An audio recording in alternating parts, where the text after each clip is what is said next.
Kabalo ba mo guys nga naka-experience ba mo sa inyong mga silingan nga kung doon na gani mo ibaligya, doon na mo yung negosyo, unya tanan nga ilahang kinahanglanon na sa imuhang tindahan, na sa imong baligya, pero matingala ka guys, nganong dili mo palit sa imuhang tindahan, nganong mas mulaktaw sila dito sa pikas tindahan, bisan nakabalo sila nga mas barato ang imong baligya, mas ubos o presyo yung baligya, pero dili sila mo palit sa imo. Bisan ulay bikil nga silingan, bisan amigo nimo nga silingan, bisan suod nimo nga silingan, dili gid na mo palit sa imuhang. Ano naman na guys, tungod na sa suya silos mga kagariks, di ba?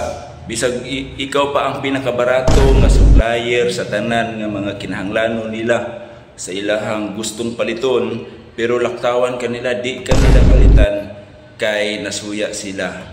Sila supportive nimo. Number 1 ang imo mga silingan. Dili gid na mo palit sa imuha kay nga naman magsilo sila, masuya sila. Kung palit sila diha sa imong tindahan, basin nilang una-una mo asinso niya ni tawhana mo dato niya ni imong silingan. Di ba? Masuya mao na mga kagarigs ang toxic minded nga mga silingan. Di ba?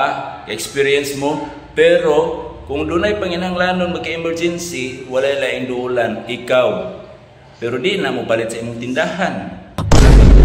Mao na ang realidad, mga kagarigs. Di ba?